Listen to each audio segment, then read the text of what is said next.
مولاي صل وسلم دائما أبدا على حبيبك خير الخلق كلهم مولاي صل وسلم আসসালামু আলাইকুম। ক্যাপশন দেখে হয়তো বুঝে গেছেন আমরা আজকে শাহজালাল ইফতার মাহফিলে যাচ্ছি।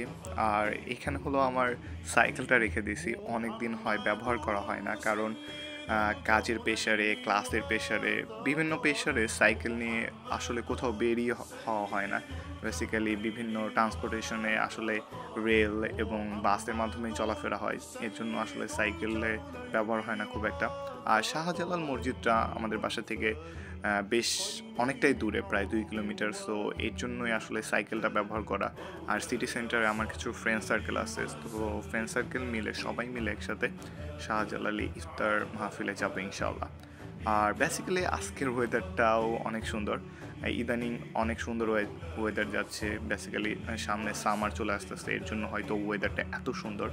আর এই তো আপনারা দেখতে পাচ্ছেন যে পাশেই সাইকেলের লেন্থ এবং তার পাশেই আছে গাড়ির লেন্থ। সো সবাই এটাই ফলো করে, সাইকেলের লেন্থ, যারা সাইকেল ইউজ করে তারা সাইকেলের লেন্থ দিয়ে যায় অ্যান্ড গাড়ির লেন্থ আলাদা। সো বেসিক্যালি এই সিস্টেমেই সব ইউরোপিয়ান কান্ট্রিগুলা আসলে সাইকেল চালায় এবং গাড়ি চালায়। সো আমাদেরও ট্রাফিক থাকে, দেখেন এখানে ট্রাফিক সিগন্যাল দিচ্ছে। সো বেসিক্যালি এই জায়গাটা আমার খুবই ভালো লাগে, সিটি সেন্টারে খুবই ক্লোজ একটা জায়গা। এই জায়গার ভিউটা আমার কাছে অসম্ভব সুন্দর লাগে। সো একটু ফিল করি, চলেন।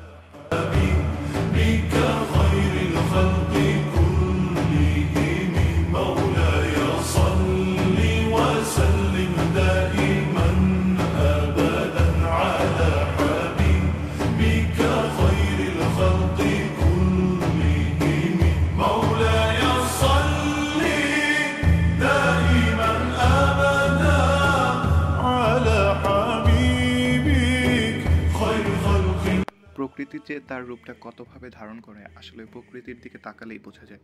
এটা হলো আমার ফ্রেন্ডের ডোর খুললেই দেখা যায় এত সুন্দর ভিউ। আমি যদিও এই ফুলটার নাম জানি না। সো আমরা কথা বলতে বলতেই রওনা হয়ে গেছি মসজিদের উদ্দেশ্যে, শাহজালাল মসজিদে। বলে রাখা ভালো, শাহজালাল মসজিদটা কিন্তু আমাদের বাঙালিদের মসজিদ। আর এই রোডটাতে আসলে অনেক সুন্দর রমদানের জন্য সাজানো হয়েছে। টার্কিশ রেস্টুরেন্ট অনেক বেশি, পাকিস্তানি এবং বাঙালি রেস্টুরেন্ট, তাই বলে আমাদের ইফতারের জন্য এবং রমাদানের জন্য স্পেশালি অনেক সুন্দর করে সাজানো হয়েছে।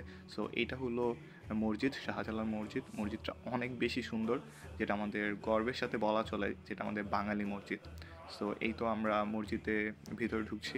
সো আমাদের বেসিক্যালি ছিল বিরিয়ানি ছিল, সোলা ছিল, সমোসা ছিল অ্যান্ড জিলাপি ছিল, আর তরমুজ ছিল, আরও পানি ছিল, অনেক কিছুই ছিল, খেজুর ছিল।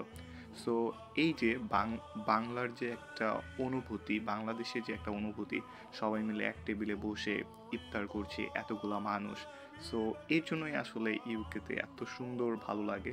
মনে হয় না যে এত দূর আসি বাড়িতে থেকে, তারপরে মনে হয় না যে খুব বেশি দূরে আসছি, কারণ আমরা একটা বাঙালির কমিউনিটির মধ্যে আছি। এইটাই আসলে ভালো লাগে। দেখতে দেখতে আমাদের ইফতার শেষ, আমাদের নামাজ শেষ, দেন বাসার উদ্দেশ্যে রওনা হচ্ছি। আসসালামু আলাইকুম, সবাই ভালো থাকবেন, আমার জন্য দোয়া করবেন।